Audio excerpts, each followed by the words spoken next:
오늘은 삶의 전쟁터에서 두려워하지 말라라는 제목으로 말씀 전하겠습니다. 미생이라는 드라마가 몇 해 전에 히트를 쳤습니다. 주인공은 장그래라는 청년입니다. 계약직으로 한 회사에 취직을 했습니다. 아시다시피 계약직이라는 것은 굉장히 불안정한 신분이죠. 또 언제 그만두게 될지 모른다는 압박감도 많았습니다. 또 굉장히 뛰어난 동료들 사이에 때로는 있다가 보니까 열등감도 많이 느끼게 됐대요. 매일의 삶이 보니까요, 전쟁터 같더라고요. 근데 장거래라는 이 주인공은요, 이런 독백을 하면서 스스로를 다독였습니다.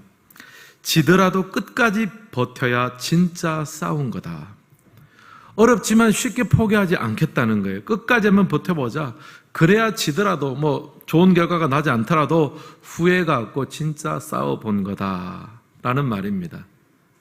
주인공의 삶은요, 전쟁터와 같더라고요. 오늘 본문 속에 나오는 이스라엘의 삶도 마찬가지입니다. 애굽에서 노예 생활을 하고 있을 때 하나님께서 애굽의 압제에서 벗어나게 해주셨습니다. 조상 아브라함에게 허락하셨던 가나안 땅을 되찾아 주시겠다고 약속하셨습니다. 그 약속을 붙들고 이스라엘은 홍해를 건넜고요, 광야도 건너갔습니다. 그리고 마침내 가나안 땅에 입성을 했는데요, 막상 이 약속의 땅 가나안에서의 삶은요, 전쟁터인 거예요. 첫 성 여리고를 보니까요, 너무너무 견고한 거예요. 하나님 의지하지 않으면 안 되니까 철저하게 의지했습니다. 첫 번째 전쟁에서 승리했습니다. 이제 그 다음은 좀 한숨 돌리나 싶었는데 아이성이 또 있는 거예요. 아이성 정도는 우리 힘으로 할 수 있지 않겠나, 좀 교만한 마음을 살짝 먹었더니까 또 완전히 깨져버린 거예요. 회개하고 복병전을 펼쳐서 간신히 승리했습니다. 그 다음에는요, 마음을 굳건히 먹고 있는데 기브온 족속을 만났습니다. 기브온 족속은 사람을 사바사바에서 잘 속이는 사람들이었어요. 굉장히 멀리에 사는 것처럼 옷도 다 떨어진 것을 입고 음식도 곰팡이 난 것을 가져와서 우리가 이 가나안 땅에 사는 것이 아니라 굉장히 멀리서 있는데 당신들하고 화평의 조약을 맺고 싶습니다. 나중에 화평조약을 맺고 나니까 조금 가니까 기브온 성읍이 있는 거예요. 쏘가버렸죠. 기만전설에 당했습니다. 이긴 싸움이라고 할 수도 없어요. 가나안 땅 안에서 이스라엘 백성들의 삶은요, 전쟁의 연속이었습니다. 또 그 다음에 한숨 돌고 나니까 이번에는 가나안의 남부 도시들이 연합을 해가지고 기브온을 치고 또 기브온 배후에 있는 이제 이스라엘을 공격해 옵니다. 숫자적으로 보면요, 이스라엘보다 훨씬 많습니다. 인간적인 방법은 이길 수가 없어요. 하지만 하나님은 하늘의 우박을 예비하셔서 일거에 다 썰어버리셨어요. 승리케 하셨습니다. 정말 이제 그 다음에는 이제 정말 한숨 돌렸다. 이제 이거보다 더 큰 전쟁 없겠지. 웬걸이요. 이번에는 가나안 북쪽에 사는 사람들이 연합군을 만들어가지고 더 이상 이 이스라엘을 방치할 수 없다 하면서 하솔왕 야벤이 주동이 돼서 엄청난 연합군을 데리고 왔습니다. 4절 말씀 우리 같이 한번 읽겠습니다. 그들이 그 모든 군대를 거느리고 나왔으니 백성이 많아 해변에 수많은 모래 같고 말과 병거도 심히 많았으며, 북부 연합군의 숫자는요, 해변에 수많은 모래같이 많았습니다. 말과 병거도 많았습니다. 말과 병거는요, 요즘 말로 하면은요, 최신식 무기예요. 한마디로 이스라엘은 지금 숫자에서도 안 되고 무기로도 안 됩니다. 산 넘어 산입니다. 전쟁을 하나 이기면 더 큰 전쟁이 기다리는 상황이 펼쳐지고 있는 거예요. 이것이 바로 이스라엘이 가나안에서 겪은 일상 중의 일상이었습니다. 여러분, 우리의 삶도 마찬가지 아닙니까? 우리가 처음 예수를 믿고 신앙생활 할 때는요, 구원의 감격이 있습니다. 홍해가 갈라지는 것처럼 응답도 자주 받습니다. 만나를 먹은 것처럼 매일매일 하나님의 긴밀한 도우심도 경험합니다. 근데 어느 순간 현실이 닥쳐오는 거예요. 여리고처럼 견고한 문제는 항상 그 자리에 있습니다. 또 때로는 교만해져 버린 내 자신이 아이성처럼 느껴지기도 하는 거예요. 때로는 기브온 같은 사람을 만나서 속기도 하고 상처를 받기도 합니다. 가나안 연합군처럼 내 삶을 압도하는 염려와 근심과 걱정이 나를 함몰시킬 때가 있는 거예요. 삶은 전쟁터와 같습니다. 그런 가운데 하나님께서는 오늘 본문에 보면 여호수아에게 이런 말씀을 하세요. 6절 상반절입니다. 우리 같이 한번 읽겠습니다. 여호와께서 여호수아에게 이르시되 그들로 말미암아 두려워하지 말라. 하나님 말씀하십니다. 그들로 말미암아 두려워하지 말라. 사랑하는 성도 여러분, 오늘 우리의 삶도 전쟁터와 같습니다. 매 순간 염려와 불안과 문제가 우리를 순간순간 집어삼키려고 합니다. 때로는 인간관계 속에서 상처를 입기도 하고 또 주기도 합니다. 삶은 전쟁터와 같아요. 그러나 오늘도 우리와 함께 하시는 하나님은 말씀하십니다. 그들로 말미암아 두려워하지 말라. 오늘 이 예배를 드리는 모든 성도님들 가운데 이 음성이 들려줄 수 있기를 주님의 이름으로 축원합니다. 이런 간절한 바람을 가지고 오늘 말씀을 보면서 삶의 전쟁터에서 두려워하지 않기 위해서 필요한 것을 세 가지로 한번 정리해 보았습니다. 첫 번째, 삶의 전쟁에서 두려워하지 않으려면요, 우리 인생의 싸움은요, 주님께서 이미 승리케 하신 싸움임을 알아야 합니다. 1번 같이 한번 읽겠습니다.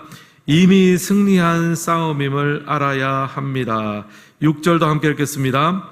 여호와께서 여호수아에게 이르시되 그들로 말미암아 두려워하지 말라. 내일 이맘때 내가 그들을 이스라엘 앞에 넘겨주어 몰살시키리니 너는 그들의 말 뒷발에 힘줄을 끊고 그들의 병거를 불사르라 하시니라. 아멘. 하나님께서는 두려워하지 말라라고 하시고 그 이유도 알려주십니다. 내일 이맘때 내가 그들을 너희 앞에 넘겨주겠다. 승리를 약속해주고 계십니다. 인간적으로 보면 아직 전쟁을 시작하지도 않았습니다. 또 전쟁을 해봐야 질 이유들이 너무 많아요.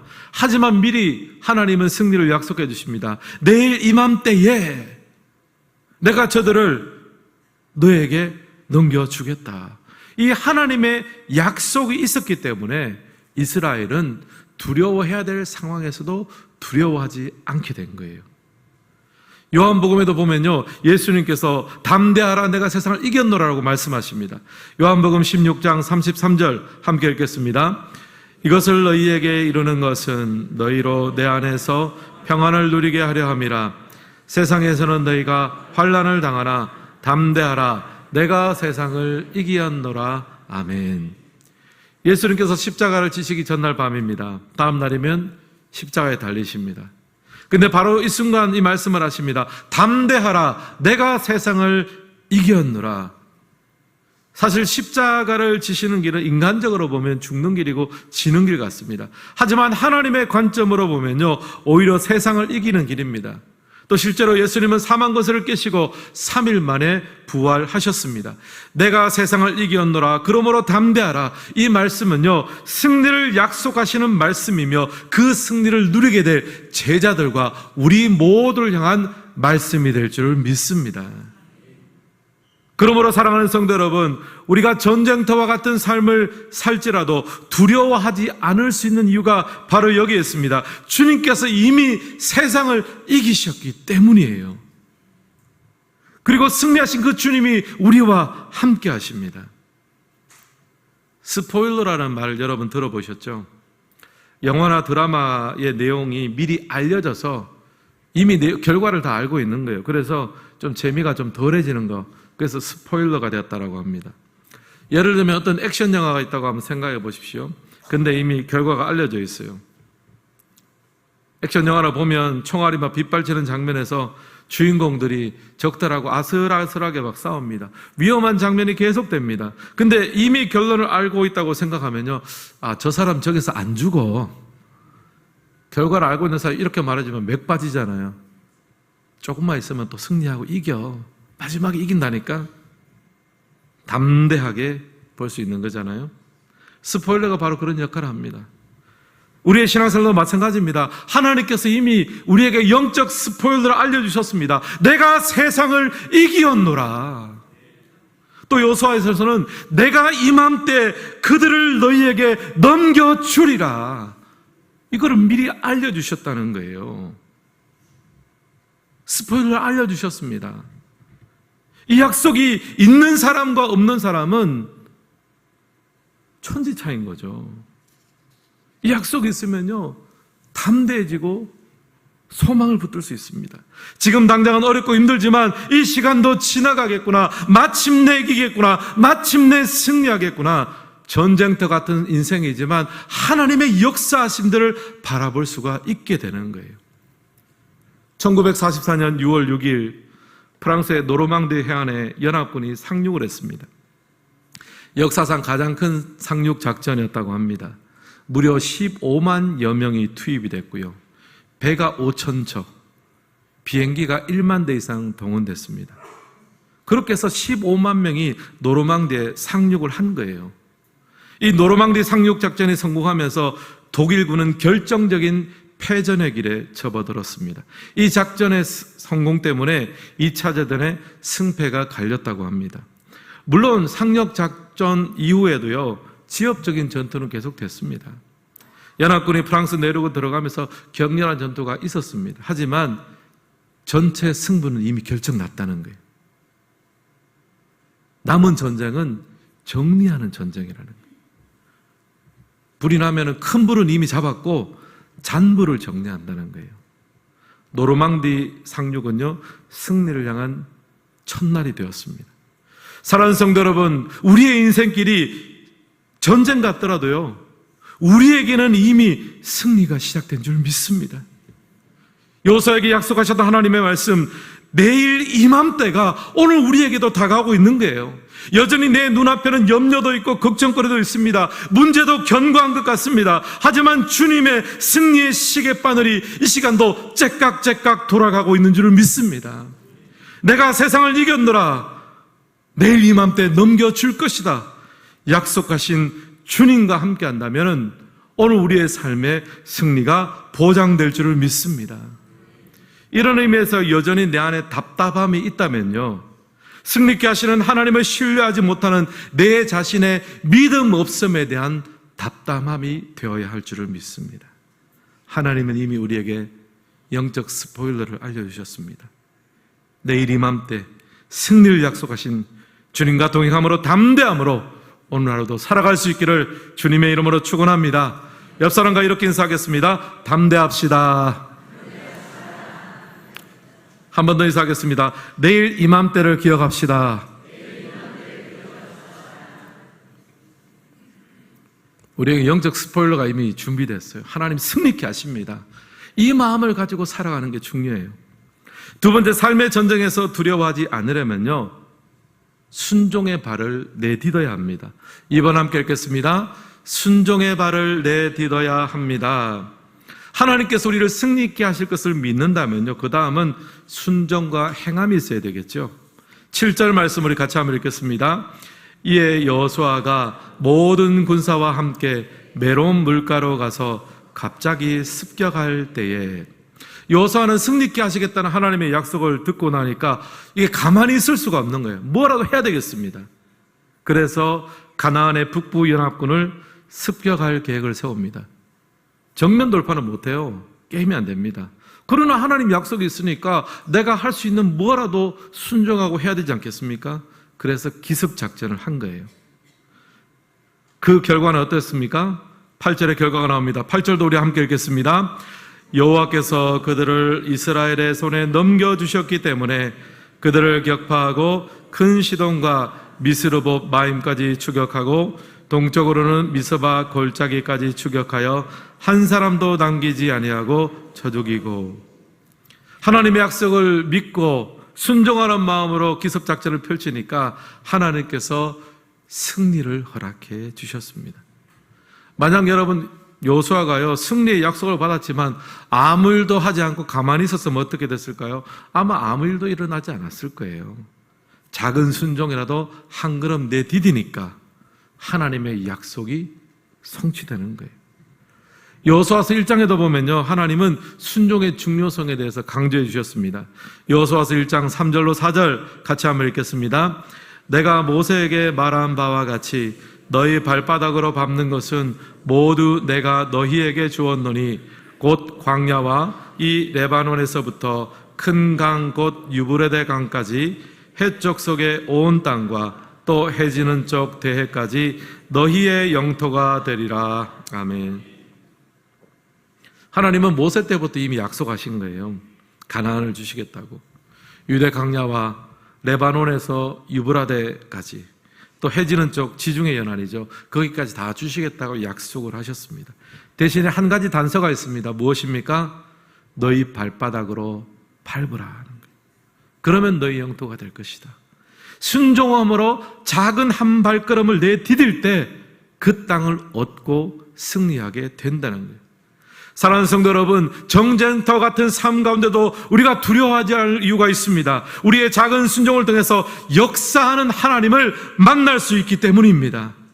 결국 우리가 주님 안에서 순종할 수 있는 한요, 우리는 더 이상 낙심하거나 두려워할 필요가 없습니다. 여러분, 성도의 능력이 바로 이거 아닙니까?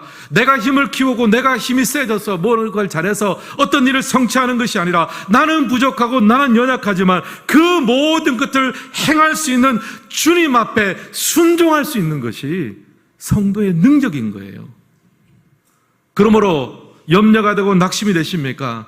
우리가 하나님의 말씀 앞에 여전히 순종할 수 있는 이 시간이라면요, 이 시간은 영적 노루망대의 시간이 되는 거예요. 순종하는 자에게는 길이 열릴 수 있습니다. 제가 볼 때 성경에서 가장 놀라운 기적 중에 하나가 엘리야가 그릿 시내가에서 까마귀를 통해서 음식을 제공받은 일입니다. 당시 엘리야 선지자가 활약할 때는 북이스라엘이 아주 우상 숭배에 찌들려 있을 때였습니다. 아방이 주축이 됐죠. 그래서 하나님의 심판을 선언합니다. 수년 동안 비나 이슬이 없을 것이다. 그러니까 아방이 이제 엘리야를 잡아 죽이려고 하죠. 하나님은 엘리야를 피신시키셨습니다. 이렇게 말씀하셨어요. 요단 앞 그릿 시냇가에 숨어라. 그 시냇물을 마셔라. 그러면 내가 까마귀들에게 명령해서 거기서 너를 먹이게 하겠다. 자, 제가 여러분에게 한번 묻겠습니다. 여러분이 만약 엘리야 같으면은 그릿 시냇가에 가겠습니까? 그릿 시냇가에 가서 물을 마셔라. 이거는 이해가 돼요. 거기가 협곡이거든요. 아마 가장 마지막까지 물이 남아있을 확률이 높은 곳입니다. 그거는 이해가 돼요. 근데 하나님이 덧붙이는 말씀은 뭡니까? 거기 내가 숨어서 물 마시고 있으면 내가 까마귀들에게 명령해서 너를 먹일 거야. 그 말을 듣는 순간, 이게 뭐지? 싶지 않겠습니까? 우리는 하나님에 대한 순종을요, 우리 수준으로 생각합니다. 내가 이해가 되고 동의하는 것이 순종이라고 생각합니다. 그런데 여러분 생각해 보십시오. 한낱 인간이 어떻게 하나님의 스케일과 하나님의 역사를 이야기했으며 또 이해한다고 한들 동의가 되겠습니까? 결과적으로 하나님은 까마귀를 움직여서 엘리야를 먹이셨습니다. 근데 그 기적에는 순서가 있죠. 엘리야가 그릿 시냇가로 가는 순종을 했을 때 까마귀를 통해서 먹이를 공급받았다는 거예요. 여러분, 기적과 순종의 순서를 혼동하지 마십시오. 순종이 먼저입니다. 순종하며 그릿 시냇가로 나갔을 때 우리가 예상치 못하고 우리가 준비한 것이 아닌 새로운 하나님의 역사와 방법으로 하나님은 우리를 먹이시고 입히시게 될 줄을 믿습니다. 사랑하는 성도 여러분, 우리 인생이 전쟁터 같으십니까? 두려우십니까? 걱정이 되십니까? 그 자리는 염려하고 두려워하는 자리가 아니라 순종을 배우는 자리예요. 염려되고 걱정될 때요, 다른 곳에 에너지 너무 많이 쓰지 마십시오. 하나님께 순종하는데 온전히 에너지를 다 써도 부족해요. 두렵지만 하나님의 말씀에 순종하며 한 걸음 한 걸음 내디딜 때 두려움 대신 승리를 허락하시는 하나님을 만나는 모든 성도님들 되시기를 주님의 이름으로 축원합니다. 마지막 세 번째로, 삶의 전쟁에서 두려워하지 않으려면요, 작은 승리를 하고 난 다음에 변질되는 것을 조심하셔야 됩니다. 3번 함께 읽겠습니다. 변질을 조심해야 합니다. 앞서 삶의 전쟁에서 두려워하지 않기 위해서 필요한 것 두 가지 말씀드렸습니다. 첫째는 이미 승리한 싸움을 싸운다는 것. 하나님은 여호수아에게 내일 이맘때 승리케 하겠다고 약속하셨어요. 또 예수님이 제자들에게 담대하라, 내가 세상을 이겼노라 약속해 주셨습니다. 영적 스포일러를 알려주셨습니다. 여러분, 성도의 삶은 이미 결론이 나 있습니다. 하나님께서 우리의 삶을 영광스럽게 만들 것이고 하나님의 자녀의 삶을 주님께서 책임지실 줄을 믿습니다. 이걸 미리 알고 삶의 전쟁을 감당할 때 자세가 달라질 수 있는 거죠. 둘째, 삶의 전쟁에서 두려워하지 않으려면요, 순종의 발걸음을 내디뎌야 됩니다. 여호수아는 승리 약속을 받고 나서 북부 연합군을 기습했습니다. 사실 정면 돌파는 어림도 없죠. 그러나 내가 할 수 있는 건 해야 되겠다는 말이죠. 순종함으로 행했습니다. 엘리야도요, 그리 시냇가로 가라는 말씀에 순종했을 때 까마귀를 통해서 공급받는 기적을 누렸습니다. 순종의 발걸음을 내딛기 시작할 때 두려움은 사라지고 하나님의 약속이 우리 삶 가운데 성취될 줄을 믿습니다. 마지막으로 삶의 전쟁에서 우리가 두려워하지 않으려면요, 작은 승리를 거둔 다음에 변질되는 것을 조심하셔야 돼요. 6절 말씀 우리 다시 한번 같이 읽겠습니다. 여호와께서 여호수아에게 이르시되 그들로 말미암아 두려워하지 말라. 내가 이맘때 내가 그들을 이스라엘 앞에 넘겨주어 몰살시키리니 너는 그들의 말 뒷발에 힘줄을 끊고 그들의 병거를 불사르라 하시니라. 아멘. 하나님은 승리하고 나서 무엇 하라고 하십니까? 그들의 말 뒷발에 힘줄을 끊으라. 또 그들의 병거를 불살라버리라고 하십니다. 왜 이렇게 하셨을까요? 사실 전리품으로 챙기면 이익이잖아요. 좀 고쳐서 사용하면 이스라엘 군대의 전력을 높여줄 수 있습니다. 근데 그거 좀 다 끊어버리고 불살라버리래요. 왜냐하면요, 당장 눈안에 보이는 그거 의지할까 봐요. 지금 하나님께서 이스라엘 백성들을 출애굽케 하시고 여기까지 먹이고 입히시고 모든 적들을 주님께서 다 승리케 하셨는데 당장 내 앞에 보이는 그거, 그 말과 병거를 보면서 그거 의지하게 될까 봐, 하나님만 의지하던 마음이 변질될까 봐 그거 다 끊어버리라고 한 거예요. 시편에 보면요, 또 병거와 말을 의지하는 사람의 최후에 대해서 이야기합니다. 시편 20편 7절과 8절 함께 읽겠습니다. 어떤 사람은 병거, 어떤 사람은 말을 의지하나 우리는 여호와 우리 하나님의 이름을 자랑하리로다. 그들은 비틀거리며 엎드러지고 우리는 일어나 바로 서도다. 아멘.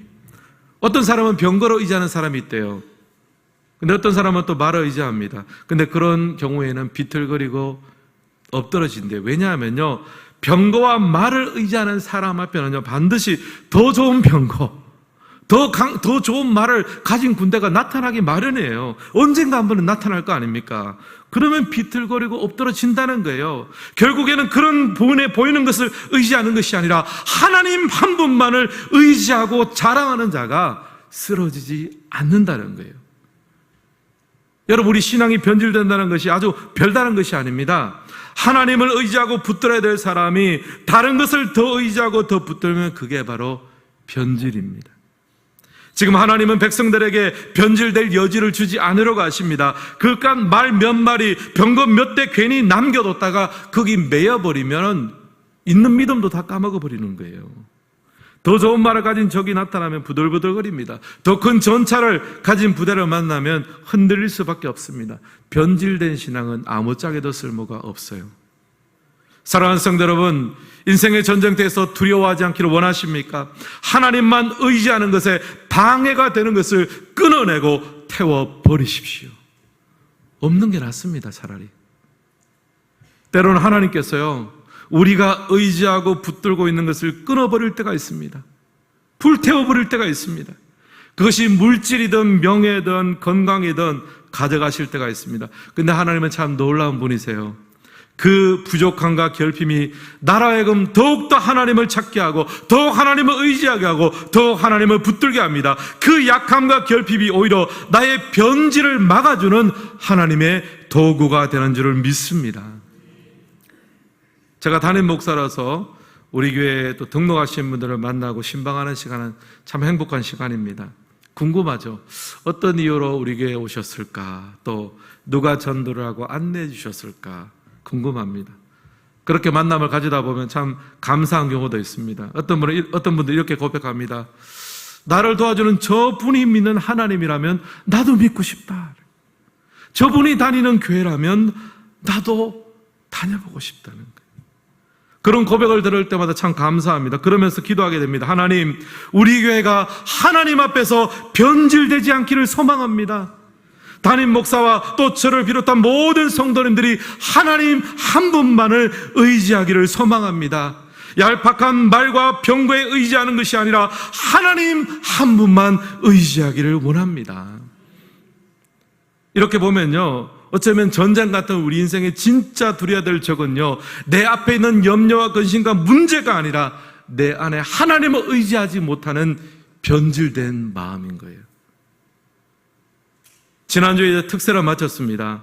특별 새벽 기도의 시간은요, 우리가 1년에 한 주를 정해놓고 우리가 특별한 기도의 시간을 가지는 거잖아요. 이번에 특별히 정말 많은 성도님들이 동참해 주셔서 너무나 감사했습니다. 근데 여러분, 특별 새벽 부흥회가 1년에 한 번이니까 하나님, 이제는 내년 가을에 뵙겠습니다. 그러면 되겠습니까? 안 되죠. 특세 은혜는요, 일상의 기도로 이어져야 되는 거예요. 또 혼자 기도하기 힘드신 분은 새벽 기도의 자리로 나오십시오. 내 자신의 변질을 막으려면요, 깨어 기도하는 것이 가장 좋습니다. 깨어 기도함으로 내 자신의 변질을 막고 또 하나님께서 허락하신 우리의 삶의 전쟁이 일어날지라도 깨어 기도함으로 말미암아 하나님의 온전한 은혜를 누릴 수 있는 우리 모두가 되기를 간절히 소망합니다. 옆 사람과 인사하겠습니다. 깨어 기도합시다. 오늘 말씀을 마무리하겠습니다. 우리 인생은 전쟁과 같습니다. 한 가지 적을 넘어가면 또 다른 적이 나옵니다. 그러나 삶의 전쟁터에서 우리가 두려워하지 않을 이유는 충분합니다. 왜냐하면요, 승리를 약속하신 하나님이 우리와 함께 하십니다. 내일 이맘때의 약속이 우리에게 이미 있는 거예요. 그리고 그 약속을 믿고 작은 걸음이라도 순종하며 나아갈 때 기적의 역사가 일어납니다. 그리고 작은 승리를 거두었다면 변질을 조심합시다. 교만을 조심합시다. 내가 의지하던 것들을 의도적으로 끊어버리고 태워버리며 삶의 전쟁에서 두려워하지 않고 승리있게 하시는 하나님을 찬양하고 또 증언하는 삶을 살 수 있기를 주님의 이름으로 축원합니다.